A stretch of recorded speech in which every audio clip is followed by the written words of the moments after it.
ஆனால் என்ன பண்ணிட்டானுங்க, அஜித்குமாருக்கு தயாரிப்பாளர் இல்லை, அஜித்துக்கு ஓடிடி வியாபாரம் இல்லை, அஜித்துக்கு தொலைக்காட்சி வியாபாரம் இல்லை, அஜித்துக்கு வசூல் இல்லை, இப்படின்னு வந்து இவங்க வந்து இவனுங்க அதுக்குள்ளவே வந்து இன்னவோ நேற்று ஸ்கிரிப்ட் எழுதி முடிச்சு ப்ரெஸ் ரிலீஸ் கொடுத்த மாதிரியும், அந்த படத்துக்கு பூஜை போட்ட மாதிரியும், தயாரிப்பாளரே இல்லாமல் பூஜை போட்ட மாதிரியும், அந்த படத்துக்கு ஆடிஷன்லாம் போயிட்டு வந்த மாதிரியும், அந்த படத்துக்கு ப்ரீ ப்ரொடக்ஷன் ஒர்க்கு போயிட்டு வந்த மாதிரியும், அதெல்லாம் எல்லாம் முடிஞ்சதுக்கப்புறம் தயாரிப்பாளர் இல்லைன்ற மாதிரி இவனுக்கு உட்காந்து கதைச்சிட்டு இருக்கானுங்க உட்காந்துக்கிட்டு. பேடக்லி எப்போ ரிலீஸ் ஆச்சு? ஏப்ரல் மாதம். டிராகன் படம் எப்போ ரிலீஸ் ஆச்சு? பிப்ரவரி மாதம். எப்படி வந்து டிராகன் படம் ஃபஸ்ட்டு வரும் நீங்கள் யோசிச்சு பாருங்க. இப்போ இவங்களுக்கு என்ன பிரச்சனை? சிவகார்த்திகேயன் படம் வரதுனால பிரச்சனையா, இந்த சிவகார்த்திகேயன் படத்தை ரெட்ஜன் மூவிஸ் ரிலீஸ் பண்ணுறதுனால இவங்களுக்கு பிரச்சனையா?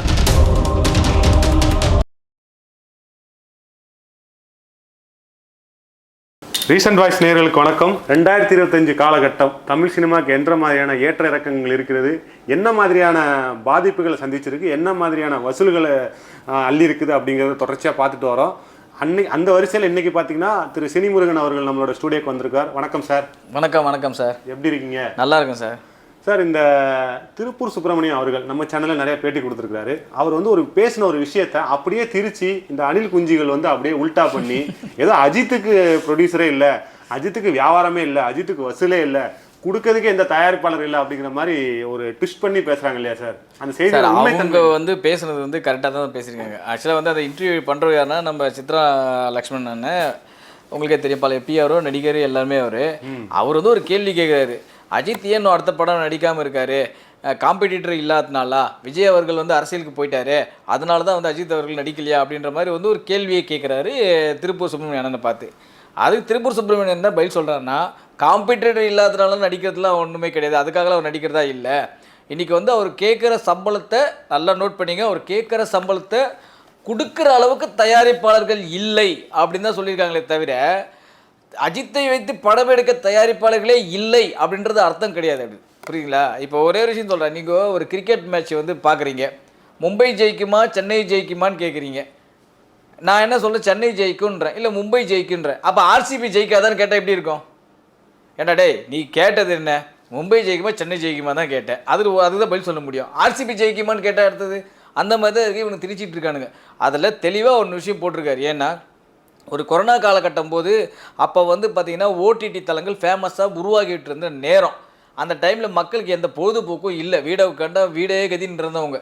அந்த டைமில் வந்து அவன் சப்ஸ்கிரிப்ஷன் நிறைய கொடுத்தா, அப்போ நிறைய படங்களை விலைக்கு வாங்கினா, நிறைய படங்கள் வந்து அந்தளவு வீட்டில் உட்காந்ததுனால 2-3 வருஷம் உங்களுக்கு தெரியல, அதில் வந்து மீண்டு வரதுக்கு 2 வருஷம் ஆயிடுச்சு. அந்த 2 வருஷம் வரைக்கும் நல்ல வியாபாரம் பார்த்தாங்க ஓடிடியில் இந்த தமிழ் திரைப்படங்கள். இப்போ நார்மல் ஆகிடுச்சு, படங்களும் பெருசாக வரதில்லை, ஓடிடி வியாபாரங்கள் பெருசாக இல்லை. டெலிவிஷன் வியாபாரங்களும் பாருங்கள், முன்னாடிலாம் படம் பூஜை போடும்போதே ஒரு டெலிவிஷன் சேனல் வந்து வாங்கிட்டு போயிடுவான் படத்தை. இன்றைக்கெல்லாம் பாருங்கள், படம் ரிலீஸ் 1 மாதம் வரைக்கும் இங்கே விற்காம இருந்திருக்கு நிறைய படங்கள். தெரியல, கோட்டோட லட்சணம் தான் தெரியல. படம் அடுத்த மாதம் ரிலீஸ், இந்த மாதம் வரைக்கும் படம் ஓடிடியும் விற்கல, டெலிவிஷனும் விற்கல. தெரியல, உங்களுக்கு நடந்ததா இல்லையா சொல்லுங்கள். ஆமாம். ஸோ அந்த மாதிரி ஒரு நிகழ்வு நடந்துட்டு இருக்கு. அப்படி இருக்கும்போது அவர் என்ன சொல்கிறாரு, அஜித் மட்டும் இல்லை சார், எந்த ஒரு நடிகரை போட்டாலும் நல்லா நோட் பண்ணி பாருங்க, அவர் சொல்கிற வார்த்தையை நல்லா வந்து பார்க்கணும். திருப்பூர் அண்ணன் என்ன சொல்கிறாருன்னா, அஜித் மட்டும் இல்லை, எந்த ஒரு நடிகரை போட்டாலும் இன்றைக்கி வந்து வியாபாரம் பெருசாக இல்லை, இன்றைக்கி அந்த லட்சத்தில் வந்து போயிடுச்சுன்றாங்க. ஓடிடியாக இருக்கட்டும், ஒரு டெலிவிஷன் ரைட்ஸாக இருக்கட்டும், அந்த லட்சத்தில் இன்றைக்கி யாரும் வாங்குறது இல்லை அப்படின்றாங்க. அதனால் எந்த நடிகரும் கேட்குற சம்பளத்தை கொடுக்க முடியாது அப்படின்றத அவர் தெளிவாக சொல்லியிருக்காரு. ஆனால் என்ன பண்ணிட்டானுங்க, அஜித்குமாருக்கு தயாரிப்பாளர் இல்லை, அஜித்துக்கு ஓடிடி வியாபாரம் இல்லை, அஜித்துக்கு தொலைக்காட்சி வியாபாரம் இல்லை, அஜித்துக்கு வசூல் இல்லை, இப்படின்னு வந்து இவங்க வந்து இந்த ஏன்னா வந்து ஏற்கனவே சமீபத்தில் தெரியும், அஜித் அவர்களே பேட்டி கொடுத்தாரு, அந்த ரேஸ் சம்மந்தமாக பேட்டி கொடுக்கும்போது கூட அந்த பேட்டிகளோடு தெளிவாக சொன்னார். என்ன சொன்னார், நம்ம ஒன்று சொன்னால் அந்த மீடியாக்கள் வந்து வேறு விதமாக கட்டமைக்கிறாங்க அப்படின்னாரு, வேறு விதமாக அந்த அர்த்தத்தை புரிஞ்சுக்கிட்டு அவங்க எழுதுறாங்கன்னாரு. அது செருப்படி கொடுத்த மாதிரி தானே இப்போ நீங்கள் பண்ணிக்கிட்டு இருக்கட்டும். அவர் சொன்னது கரெக்டு தானே, அப்போது அவர் சொல்கிறது கரெக்டு தானேங்க. திருப்பூர் சுப்பிரமணியன் என்ன சொல்கிறாரோ அந்த வாக்கியத்தை எனக்கு மறந்துடானுங்க சார், சுத்தமாக மறந்துடானுங்க சார். அந்த அவர் சொன்னது அஜித் மட்டும் இல்லை, எந்த நடிகர் போட்டி எடுத்தாலும் இன்னொரு நடிகர் நீங்கள் போட்டி எடுத்தால் கூட இதே நிலமை தான் அப்படின்றாரு, தெளிவாக சொல்கிறாரு. இவங்க அஜித்குமாருக்கு இல்லைன்னு மட்டும் மொட்டையை எழுதிட்டானுங்க உட்காந்துக்கிட்டு. இது பூஜா தூக்குறதுக்கு, இது அஜித்குமார் பேர் நற்பேர் கிடைக்கிறதுக்கு ஒரு சில மீடியாக்கள் சுற்றி தான் இருக்கானுங்க. மீடியாக்கள் சொல்கிறத விட இந்த இன்ஃப்ளூயன்சர்ஸு, இந்த யூடியூப்பில் பேசுகிறவங்களும் சுற்றிட்டு தான் இருக்கானுங்க உட்காந்துக்கிட்டு. நீ உனக்கு பிடிச்ச நடிகர் வந்து சொம்பு தூக்கணும், தள்ள சொம்பு தூக்கிக்க, தப்பு கிடையாது. அவர் சொன்ன விஷயத்தோட முழுசாக போடு, அதை போடுறதே இல்லை இங்கே எவனுமே. ஸோ இது இப்படி தான் சார். ஏன்னா அது சம்மந்தமாக திருப்பூர் அண்ணன்கிட்ட கூட நான் பேசினேன், ஃபோன் பண்ணி கூட பேசினேன். அண்ணா இது மாதிரி போட்டிருக்காங்கன்னா ஒரு கிளாரிஃபிகேஷன். விடு தம்பி 2 நாள் கத்திட்டு போகிறானுங்க, விட்டுரு தம்பி. அது ஏன் தம்பி நீ கவலைப்படுறாது, விட்டுரு தம்பி. அவனுக்கு ஏன்னா கத்திட்டு போட விடுங்க. அதை போய் என்ன பண்ண முடியும், அவனுக்கு இஷ்டத்துக்கு இப்படி தான் போடுவானுங்க. நம்ம சொல்கிறதே அவனுக்கு உள்வாங்கிறது கிடையாது. தெளிவாக சொன்னார் என்கிட்ட. நான் கால் பண்ணியே பேசினேன், அவர் தெளிவாக சொல்கிறாரு. இதுக்கு மேலே என்ன பதில் சொல்ல முடியும்னு கேட்குறாரு. ஆட விட்டுருங்க தம்பி, அதில் கண்டுக்காதீங்க, விட்டுருங்க, 2 நாள் கத்திங்கட பண்ணுங்க, விட்டுருங்க அப்படின்னாரு. வேறு எதுவுமே சொல்லலை. இது என்ன பண்ண பதில் சொல்ல முடியும் இவன்கிட்ட போயிட்டு? ஸோ இவனுக்கு சொல்கிற வேண்டிய விஷயத்தை இவனுக்கு புரிஞ்சிக்க மாட்டானுங்க. ஒரே கண்டென்ட். இந்த மாதிரி அஜித் வந்து வழிக்கு விழுந்துட்டார், ஒரு நியூஸ் வந்து வச்சுக்கோங்க, உடனே போட்டு ட்ரெண்ட் பண்ணுவானுங்க. அஜித் வழிக்கு விட்டார்னு. ஏன் வழிக்கு விழுந்துறது காரணத்தை கண்டுபிடிக்க மாட்டானுங்க. புரியுதுல உங்களுக்கு? அந்த மாதிரி தான் இது. அஜித் மட்டும் இல்லை, எந்த நடிகர் போட்டு எடுத்தாலும் இதே லட்சணம் தான் அப்படின்றார். எந்த நடிகரும் எல்லா நடிகரும் தான் அர்த்தம். அது விஜய்க்கும் சேரும், சூர்யாவுக்கும் சேரும், ரஜினிக்கும் சேரும், கமலுக்கும் சேரும், சிம்பு தனுஷ் எல்லாருக்கும் தானே சேருது அது. அப்போ அதான அர்த்தம். அது எந்த ஒரு நடிகராக இருந்தாலும் அதான அர்த்தம். அது அவனுக்கு புரிஞ்சுக்கிட்டாங்களா? புரிஞ்சிக்கவே இல்லை. சார் அப்படி பார்த்தாலும் ஒரு நடிகனுக்குள்ள மார்க்கெட் அப்படிங்கிறது அவரோட கடைசி படத்தோட வசூல் வச்சு தானே சொல்லுவாங்க. சரி, பார்த்தீங்கன்னா குட் பேட் ஆக்லி நல்ல வசூல் தானே. ஆமாம். அப்புறம் எப்படி இவனுக்கு இப்படி உருட்டிட்டு இருக்காங்க சார்? அப்படி கிடையாது சார். அவர் வந்து ரேஸில் கொஞ்சம் இப்போ பிரேக், அவர் ஆல்ரெடி நிறைய தடவை சொல்லிட்டு போயிட்டாரு. குட் பேட் ஆக்லி முடிஞ்ச உடனே கிட்டத்தட்ட 1 இயர் கிட்ட பிரேக்குன்ட்டாங்க. அவர் ரேஸுக்கு போகிறேன்ட்டாரு. இன்னும் அவங்க யாரை தயாரிப்பில் எடுக்க போகிறாங்க, யார் எடுக்க போகிறாங்கன்றது இன்னும் டிசைட் பண்ணல. ஒரு ஹீரோ தான் எந்த தயாரிப்பு வச்சு படம் பண்ணும்போது டிசைட் பண்ண வேண்டியது. இப்போ ஒரு ஹீரோவுடைய மேலாளரோ, ஹீரோ படத்தில் இருக்கிற துணை நடிகையோ, துணை நடிகர்களோ, காமெடி நடிகரோ வந்து ப்ரொடியூசர் டிசைட் பண்ண மாட்டார். அந்த ஹீரோ முடிவு பண்ண வேண்டியது. அந்த ஹீரோ யாரை வந்து முடிவு பண்ணுறாரோ அப்போ தான் படம் ஸ்டார்ட் ஆகும். அப்போ தான் யார் ப்ரொடியூசர்ன்றது சொல்ல போகிறாங்க. இவனுங்க அதுக்குள்ளவே வந்து இன்னவோ நேற்று ஸ்கிரிப்ட் எழுதி முடிச்சு ப்ரெஸ் ரிலீஸ் கொடுத்த மாதிரியும், அந்த படத்துக்கு பூஜை போட்ட மாதிரியும், தயாரிப்பாளரே இல்லாமல் பூஜை போட்ட மாதிரியும், அந்த படத்துக்கு ஆடிஷன்லாம் போயிட்டு வந்த மாதிரியும், அந்த படத்துக்கு ப்ரீ ப்ரொடக்ஷன் ஒர்க்கு போயிட்டு வந்த மாதிரியும், அதெல்லாம் எல்லாம் முடிஞ்சதுக்கப்புறம் தயாரிப்பாளர் இல்லைன்ற மாதிரி இவனுக்கு உட்காந்து கதைச்சிட்டு இருக்கானுங்க உட்காந்துக்கிட்டு. இது எப்படி இருக்குது பார்த்தீங்களா இது நீங்கள்? அதாவது கப்பலே வாங்காமல் அதுக்குள்ளே நான் வலையில் இவ்வளோ மீனை பிடிச்சிட்டு வரணும்னு சொல்கிற கதை எப்படி இருக்கும்? அந்த மாதிரி தான் இருக்கு இவனுக்கு கதை. இன்னும் அந்த கப்பலே வாங்கலையா? வாங்கினதுக்கு அப்புறம் தான் எவ்வளோ மீன் பிடிப்பாரு, கப்பலை எடுத்து கடலுக்குள்ளே போய் எவ்வளோ மீன் பிடிக்கிறது நமக்கு நிர்ணயிக்க முடியும். வாங்கலான்னு ஒரு யோசனை இருக்குன்னு சொல்கிறவங்கிட்ட போயிட்டு அவர் வலையில் இவ்வளோ மீன் சிக்காது, அவருக்கு திமிங்கலம் மாட்டாது, அவருக்கு சுறா மாட்டாதுன்னு உட்காந்து பேசிட்டு இருக்கானுங்க இவனுங்க. அவர் வாங்கணும்னு ஒரு ஐடியா வச்சுக்கணும்னு சொல்கிறான்னு வச்சுக்கலாம், இவனுக்கு இந்த மாதிரி பேசிட்டு இருக்கானுங்க உட்காந்துக்கிட்டு. இதுதான் இங்கே நடந்துட்டு இருக்கு உண்மையை சொல்ல போனால். அதனால தெரியல சார், அஜித்னா வந்துடுவானுங்க சார் உட்காந்துக்கிட்டு, என்ன டாபிக் கிடைக்குன்னு ஓடி வந்துடுவானுங்க சார் இவனுங்க. இப்போது இந்த தியேட்டர்கள் வந்து 2025 தியேட்டர் உரிமையாளருக்கு லாபம் கொடுத்தது, விநியோகஸ்தருக்கு லாபம் கொடுத்தது, ப்ரொடியூசருக்கு லாபம் கொடுத்த லிஸ்ட்டில் நிறையா லிஸ்ட் வந்து குழப்பி மாறி மாறி வருதுன்னு சொல்கிறாங்க இல்லையா சார்? கரெக்டான எக்ஸாக்டான வந்து தமிழ்நாடு முழுக்க வந்து சார் இப்போ பார்த்தீங்கன்னா ஒரு 60-70% திரையரங்குகள் வந்து குட் பேட் ஆக்லி முதல் இடத்துல இருக்கும் சார். ஒரு 30-40% மீதி இருக்கிற தேட்டரில் கூலி நம்பர் 1ல இருக்கும்.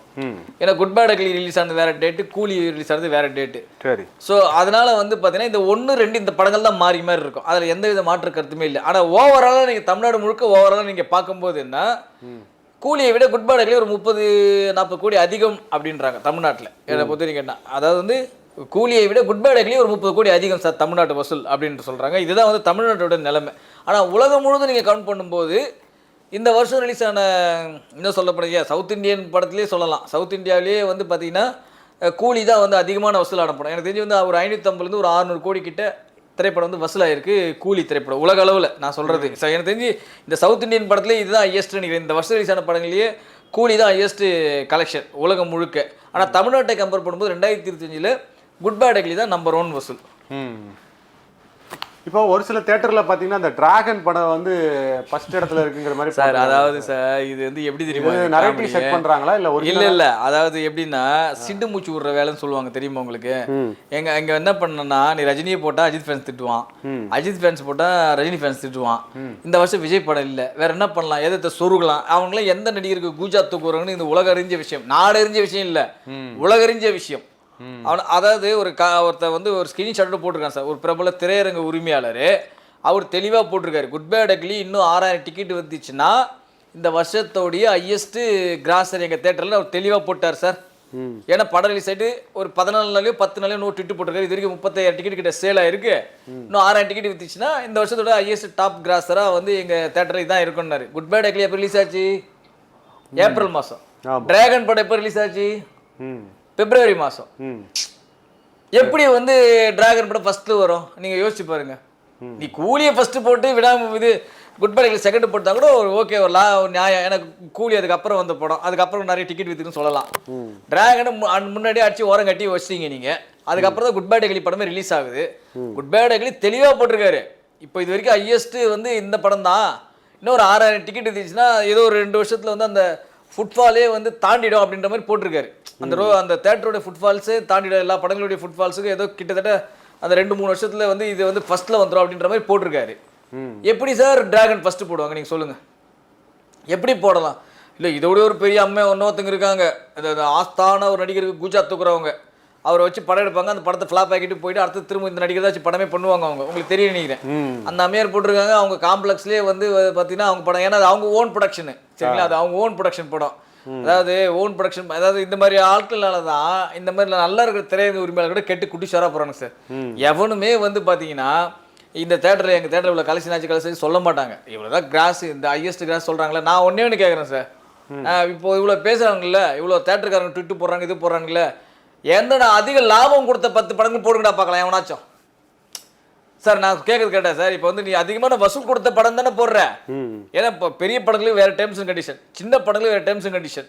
இது வந்து 50-50 போட்டிருப்பேன் அந்த படத்தை, அந்த திடீர்னு பார்த்தா அந்த படம் பெரிய லாபம் கொடுத்துருக்கோம் திரையரங்கு உரிமையாளர்களுக்கு. எங்க லாபம் கொடுத்த 10 படங்கள் போடுங்கடா, எந்த திரையரங்கு உரிமையாளர் போடுறானா சார்? இந்த வருஷத்துலேயே வந்து நாங்கள் கம்மி ரேட்டில் அதிக படம் பார்த்த படம் இது, 10 ரூபா தான் போட்ட அந்த படத்துக்காக எங்களுக்கு 100 ரூபா இருந்துச்சு அப்படின்ற மாதிரி ஒரு தேட்டர் ஒன்று போட்டுறாங்களா? எல்லாம் பாருங்க ஃபேன்ஸ் சம்மந்தப்பட்ட ஆட்களையே வச்சுக்கிட்டு, ஏன்னா இவங்களுடைய ட்விட்டர் வந்து பார்த்தீங்கன்னா ஃபேமஸ் ஆகணும். முன்னணி நடிகர்களை மட்டும் வச்சுக்கிட்டே போட்டால் அவன் ரீட்வீட் பண்ணுவான், லைக் பண்ணுவான், ஃபாலோ பண்ணுவான். கரெக்டுங்களா உங்களுக்கு? இப்போ சசிகுமார் படத்தை தீங்கிறது போட முடியுமா? முடியாது. ஒரு சூரிய படத்தை தீங்கிறது ஃபர்ஸ்ட்டில் கொடுக்க முடியுமா? கொடுக்க முடியாது. அதுலேயும் ஒரு சில திரையரங்கு உண்மையாக இருந்திருக்காங்க, டூரிஸ்ட் ஃபிலிம்ல ஃபர்ஸ்ட் இடம் கொடுத்துருக்காங்க. இது சார் இப்போ ரீசெண்டாக பார்த்தீங்கன்னா இந்த எக்ஸ் தளத்தில் ட்விட்டரில் பார்த்தீங்க அப்படின்னா இந்த மாதிரியான தேட்டரோட ஹேண்டில் இருக்குல்ல சார், அது எல்லாம் வச்சுக்கிறாங்க, எல்லாம் மாஃபியா கும்பல் தான் சார் வச்சுக்கிறாங்க. எல்லா தேட்டரோடைய ஐடியும் பார்த்தீங்கன்னா அவங்களே வந்து சொல்கிறாங்க சார். அது எல்லாம் தெரிஞ்ச விஷயம் தான் சார். ஒவ்வொருத்தங்கிட்டையும் பார்த்தீங்கன்னா ஒரு 10-15 தேட்டர் அக்கௌண்ட் இருக்கும் சார். அது உண்மையிலே தேட்டர் அக்கௌண்ட் தானே, இவங்களா தேட்டர் அந்த அக்கௌண்ட்டுக்கு இவங்களா கிரியேட் பண்ணி இவங்களா போட்டுட்டு இருக்காங்கன்னு தெரியாது. தேட்டர் அக்கௌண்ட் தான் அவங்க ஹேண்டில் பண்றாங்க, அவங்க ஹேண்டில் பண்றாங்க. தேட்டருக்காரங்க அதெல்லாம் கேர் பண்ண மாட்டாங்க. நீ என்ன ஃபர்ஸ்ட் போற செகண்ட் போறலாம் உங்களுக்கு வந்து கேர் பண்ணுறது வேலையை கிடையாது பண்றாங்க. அதை வச்சு இவங்க வந்து என்ன பண்றாங்க, குளிர் காய்ச்சிட்டு இருக்காங்க. ரசிகர் நான் பார்த்தியா, நான் ஃபாலோஸ் எடுத்துக்கிறேன் பார்த்தியா, அவங்க லைக்ஸ் வர விஷயம் பார்த்தியா, அவனுக்கு பார்த்து இம்ப்ரெஷன் பார்த்தியா எவ்வளோ ஆயிருக்கு பார்த்தியா அப்படின்ற மாதிரி சொல்லி உட்காந்துட்டு இருக்குது. ஒரு சில தேட்டருக்காரங்க மட்டும் தான் அவங்களே மெயின்டைன் பண்றாங்க சார். மற்ற எந்த தேட்டருக்காரங்களும் வந்து ஒழுங்கா அவங்கள மெயின்டைன் பண்றது கிடையாது. எந்த புண்ணாக்கு இன்ஃப்ளூயன்ஸ் எங்க படம் ஓனதா சரித்திரமே கிடையாது. எங்க தமிழ் சினிமா வரலாற்றுல இன்ஃப்ளூயன்ஸால ஒரு படம் ஓடிச்சு, ஒரு படம் சொல்ல முடியுமா சார் உங்களால? ஒரே ஒரு படம் இருக்கா இந்த இன்ஃப்ளூயன்ஸ் தான் இந்த படமே ஓடிச்சுட்டு? வேணும்னா 90% வெற்றி அடைஞ்ச படத்தை 91% ஆக்க முடியும், அவ்வளவுதான். நீங்களா உங்களால வெற்றி அடைஞ்ச சரித்திரம்லாம் கிடையாது. உங்களால தான் வெற்றி அடைஞ்ச சரித்திரம் ஒரு படம் சொல்லுங்க பார்க்கலாம் சார். சோசியல் மீடியா வச்சு இந்த படம் ஓடிடுச்சு ஒரு படம் சொல்ல முடியுமா சார் தமிழக வரலாற்றுல? சொல்லுங்க சார். ரிவ்யூ எழுதி வெற்றி பெற்ற படங்கள்லாம் நிறைய இருக்கு, விமர்சனங்கள் எழுதி பிரிண்ட் மீடியால பார்த்து வெற்றி பெற்ற படங்கள் எவ்வளவு படங்கள் இருக்கு, தியேட்டர் விட்டு தூக்கிட்டு திரும்ப 2வது வாரம் போட்டு வெற்றி பெற்ற படங்கள் எவ்வளவு படங்கள் இருக்கு. இல்ல அவங்க இன்ஃப்ளூயன்ஸ் பண்ணி தான் படம் ஓடனா அவங்களே ஹீரோவா போட்டு நடிக்க வைக்கலாம். ஆமா, அதை நான் போட வேண்டியது தானே, போட்டு நடிக்க வேண்டியது தானே. இன்னும் வசூல் அதிகமாகும். வசூல் அதிகமாக இப்படி தான் போட்ட ஒரு நடிகர் எடுத்தாரு, ஞாபகம் இருக்கா உங்களுக்கு? டிடிஏ பாசன் கூட ஒரு படம் நடிச்சாரு. எல்லாம் வரானுங்க, இருக்கிற ஒட்டுமொத்த இண்டஸ்ட்ரி, இருக்கிற கொஞ்சம் நஞ்சு இண்டஸ்ட்ரியும் காலி பண்ணிட்டு போயிடணும் உங்களுக்கு பொறுத்தவரைக்கும் மொத்தமா, அவ்வளவுதான். வேற எதுவுமே இல்லை சார். அந்த அளவுக்கு நீங்க டைரக்டரும் கிடையாது சார், அந்த அளவுக்கு நீங்க ப்ரொடியூசர்ஸும் கிடையாது சார். அவங்க அந்த இன்ஃப்ளூயன்ஸை போட்டுவிட்டு சம்மந்தம் இல்லாமல் அவங்க ஏதோ ஒரு ஷோவில் வந்து இவங்களே டிக்கெட் கொடுத்து அமைச்சு ஃபுல்லாகிட்டு அது பிரம்மாண்டமாக கட்டணும் சார். தமிழகம் முழுவதும் வந்து ஹவுஸ்ஃபுல் காட்சிகள்னு அவங்க எங்கே இப்போ திருச்சியில் ஃபோன் பண்ணி கேட்டால் சார் நாங்கள் அந்த படத்தை ரிலீஸ் பண்ணணும்னு கேட்டிங்கன்னா சரிங்களா. இந்த பக்கம் கும்பகோணத்தை கேட்டு பாருங்க, அப்படியே அவர் படம் வந்து நம்மகிட்டே கேட்பானுங்க. இவங்க என்ன பண்ணுவாங்க, சென்னையில் ஒரு குறிப்பிட்ட ஒரே தேட்டரில் ஒரு ஷோ ஃபுல்லாக பிளாக் பண்ணுறாங்க சார். இவங்க எதுவுமே டிக்கெட்டை தூக்கி கொடுத்துட்டு படம் வந்து பயங்கர பிளாக் பஸ்டர் படம் வந்து ஹவுஸ்ஃபுல் நிறைந்த காட்சிகள் அப்படின்ற மாதிரி மறுநாள் பேப்பரில் வரும். அது மறுநாள் போய் தமிழ்நாட்டில் எத்தனை கியூப் ஓடிச்சு கேட்டு பாருங்க, ஓடியே இருக்காது. ஸோ அந்த மாதிரி லட்சம் தான் இருக்கானு. இவனெல்லாம் வந்து கூட்டின்னு வந்து உட்கார வச்சுட்டு இதுங்களுக்கு ஜால்ரா போகிறதுக்கு இன்னொரு ஜால்ரா கும்பல் இருக்கும். அது ஒரு பெரிய கதை. என்ன சொல்கிறேன், இந்த மாதிரி ஆட்களால் தான் சினிமா இண்டஸ்ட்ரி கொஞ்சம் நஞ்சு இருக்கிற சினிமா இண்டஸ்ட்ரி நாசமாக போகுது. அது உண்மைதான். அது இப்படியே போயிருந்துன்னா தமிழ் சினிமா இண்டஸ்ட்ரி ஒட்டு ஈட்டு மூட்டிட்டு எல்லாம் ஓட்டிட்டு படம் பார்த்துட்டு உட்கார வேண்டியது தான், வேற ஒன்றும் நடக்க போகிறது இல்லை. ஸோ இப்போ கடைசியாக ஒரு கேள்வி, ஜனநாயகன் இன்னும் 11 days கோ, ஓகேவா? என்ன மாதிரியான எதிர்பார்ப்பு இருக்குது இந்த உருட்டுகள்லாம் தாண்டி? சார் உருட்டுகள் வந்து படம் முடிஞ்சு ஓடி ஆடி முடிஞ்சு ஒரு மாதம் வரைக்கும் உருட்டுகள் இருந்துட்டு தான் சார் இருக்கும். அந்த உருட்டுகளை வந்து வழக்கமாக எல்லா விஜய் படங்களும் வர உருட்டுகள் தான். இது வந்து புதுசான ஒன்றும் கிடையாது. இந்த வாட்டி லாக் போட்டாங்களே உருட்டுறதுக்கு. சார் அதான் சார் நான் சொல்கிறேன், எந்த எல்லாமே உருட்டு தான் சார் இருப்பாங்க. இது எல்லா விஜய் படங்களுக்கும் வர நிகழ்வு தான் சார். புதுசாக ஏதோ இன்னைக்கு நேற்று வந்த விஜய் படங்கள்லாம் கிடையாது. இது வந்து ஆரம்பிச்சது எப்போ தெரியுமா? துப்பாக்கியிலேருந்து ஆரம்பித்த உருட்டுகள் தான் இது. துப்பாக்கியில் கத்தியிலேருந்து ஆரம்பித்த உருட்டுகள். ஏன்னா அதுக்கு முன்னாடி இருக்க விஜய் பட வசூலில் வந்து எந்த ப்ரொடியூசரும் சொன்னது கிடையாது, எந்த டைரக்டர் சொன்னது கிடையாது, ஏன் விஜயே சொன்னது கிடையாது. கண்ணாடியை உடைச்சாங்க, கல் அடிச்சாங்க, எண்ணி 12வது நாள் 100 கோடி அப்படின்ற மாதிரி இவரே ட்விட்டு போட்டார். உலகம் முழுக்க கத்தி படத்துக்கு போட்டார். ஞாபகம் இருக்கா இல்லையா? இங்கே இருக்கிற சில அணில் குஞ்சுகளுக்கெல்லாம் தெரியாது. அது இவரே ட்விட்டு போட்டார். எங்கேயாச்சும் ஒரு நடிகை உட்காந்து வெக்கத்தை கிட்ட கலெக்ஷன் போட்டுட்டு இருப்பானா? இன்னைக்கு எந்த உலக சினிமா வரலாற்றில் எந்த ஒரு நடிகனும் வசூல் சொன்னதே கிடையாது சார். தமிழ் சினிமாவில் இல்லை, தமிழ் சினிமா வரலாற்றில் ஒரு நடிகன் வந்து வெளிப்படையாக வந்து வசூல் சொன்னதே கிடையாது, சரித்திரமே கிடையாது. ரஜினிகாந்த் படம் எவ்வளோ படம் சொல்லணும், ரஜினிகாந்த் எனக்கு தெரிஞ்சு அதுக்கு எனக்கு சம்மந்தம் இல்லைன்னு போயிடுவார். விஜயகாந்த் படம் சொல்லணும், எனக்கு அது சம்மந்தம் இல்லைன்னு போயிடுவார். அஜித் தலையிடவே மாட்டார். இவர் தான் முதல்ல இந்த விஷயத்தை கொண்டு வந்த உடனே நீ வந்து உருட்டினா நான் உன்னோட பெரிய உருட்டா உருட்டுவேன், நீ ஃபுட்பாலை உருட்டுன்னா நான் வந்து பேஸ்கெட் பாலை உருட்டுன்னு எல்லா அடையும் உருட்ட ஆரம்பிச்சிட்டாங்க சார். நீ தமிழ் சினிமாவில் சார் 8 கோடி ரூபா பண்ண படத்தை 15.7 போடுறாங்க சார் முதல் நாள் வசூல். வெக்கமே இல்லைன்னு போடுறாங்க சார். 8 கோடி ரூபா தமிழ்நாடு கிராஸ். மறுநாள் போஸ்டர் பார்த்தீங்கன்னா 15.7 கோடி தமிழ்நாடு வசூல் வருது சார். வெக்கமே இல்லாம ஷாருக் கான் 9000 தியேட்டர்ல ஜவான் படத்தை ரிலீஸ் பண்றாரு. அதுக்கு முதல் நாள் வசூல் 147 கோடி. இங்க நம்ம படம் வந்து 1000 தியேட்டர்ல தான் ஓடுது. அவர் படம்லாம் வந்து ஹவுஸ்ஃபுல்லோட நிறுத்திப்பாங்க சார். விஜய் படம்லாம் வந்து ஹவுஸ்ஃபுல் ஆனாலும் பரவாயில்ல, ஓவர் ஃபுல்லோல படம் பார்க்க விடுவாங்க. நீங்க அதெல்லாம் நீங்க கவுண்ட் பண்ண மாட்டேன்றீங்களே. மேலே ஏறி நின்று ஆமா, தியேட்டர் மேலே ஏறி நின்று பார்ப்பாங்க, படிக்கட்டில் உட்காந்து பார்ப்பாங்க, வழியில் நின்று பார்ப்பாங்க, டிக்கெட் கவுண்டர் அந்த ஸ்கிரீனுக்கு முன்னாடி இருக்க டோரை ஓபன் பண்ணி பார்ப்பாங்க. அதெல்லாம் நீங்க கவுண்ட் பண்ண மாட்டீங்க. அந்த கவுண்ட்ல அந்த டிக்கெட் காசுல எங்க போறது? திரைக்கு பின்னாடி ஒளிஞ்சிருந்து திரைக்கு பின்னாடி ஒளிஞ்சு பார்ப்பாங்க, திரைக்கு கீழே மறைஞ்சிருந்து பார்ப்பாங்க. அந்த டிக்கெட் காசுல யாருக்கிட்ட சேர்ப்பீங்க? கீழே உட்காந்து பார்ப்பாங்க. அந்த காசுல யாரு சார் சேர்ப்பாங்க? ஷாருக் கான் படம் ஃபுல்லுனா ஃபுல்லு தான், வேற டிக்கெட் கொடுக்க மாட்டோம். ஆனா விஜய் படம் நாங்க கொடுப்போம். நீ கீழே உட்காந்து பார்ப்போம், உருண்டு பாரு, பிறண்டு பாரு, தொங்கிட்டு பாரு, எங்க வேணா படம் பாரு, நாங்க கொடுப்போம் டிக்கெட்டை. அந்த கணக்கு தான் இருக்கானுங்க இவங்க எல்லாம். இப்போ என்ன மாதிரியான ஸ்டேட்டஸ் போயிட்டு இருக்கு சார் இந்த ஜனநாயகனுக்கு? சார் ஜனநாயகன் ஒன்று வழக்கமாக இருக்கு விஜய் படம் தான் சார். சரிங்களா, ஒன்றும் பெரிய இந்த ஸ்டேட்டஸ் சொல்றாரு ஐயா. அதாவது எனக்கு தெரிஞ்சு பாருங்க, வினத்தில் பட வாய்ப்பு கிடைக்குமான்னு தெரியல. ஏன்னா அவர் இங்கே அஜித் சைடில் படம் பண்ணும்போது நல்லா ஜென்யூனாக பேசினார். அந்த மனுஷனை பார்க்கும்போது பாடுறா இந்த மனுஷன் எவ்வளோ ஜெனினா இருக்கா பாடுறான்னு தோணுச்சு. ஏன் விஜய் வச்சு படம் எடுத்தாலே சில்லறை ஆயிருந்தாங்க, ஜெனினா இருந்தா அதுதான் எனக்கே ஒன்றும் புரிய மாட்டேங்குது. ஒழுங்கா ஸ்பீச் கொடுத்துட்டு வந்துட்டே இருக்கலாமே, புரியல. நடுவில் பூந்து பார்த்தலாம் நினைக்கிறீங்களா ஜனநாயகன் ஊன்ற. அதாவது இந்த பைத்தியக்கார ஹாஸ்பிட்டல்லாம் நீங்கள் பார்த்துருப்பீங்க சரிங்களா. நம்ம உள்ளே போகும்போது நமக்கு ஒரு மாதிரி பயமாக இருக்கும். ஒரு 10-15 வாட்டி உள்ளே போயிட்டு வந்தோம்னா நம்மளே பைத்தியமாயிடும். ஆமாம், புரியுங்களா? அவங்களை நடக்கிறத பார்த்து நம்மளே பைத்தியமாயிடும்ல. அந்த மாதிரி தான் நினைக்கிறேன். எல்லா நடிகர்கிட்ட பண்ணுறவரைக்கும் ஒழுங்காக இருக்கானுங்க. எப்படி அங்கே போகிறாங்களோ அங்கே தற்கொலையாக மாறிடுறானுங்க. அது ஏன்னு எனக்கே ஒன்றும் புரியல. ஏன் தான் அப்படி இருக்காங்கன்னு தெரியல எனக்கே.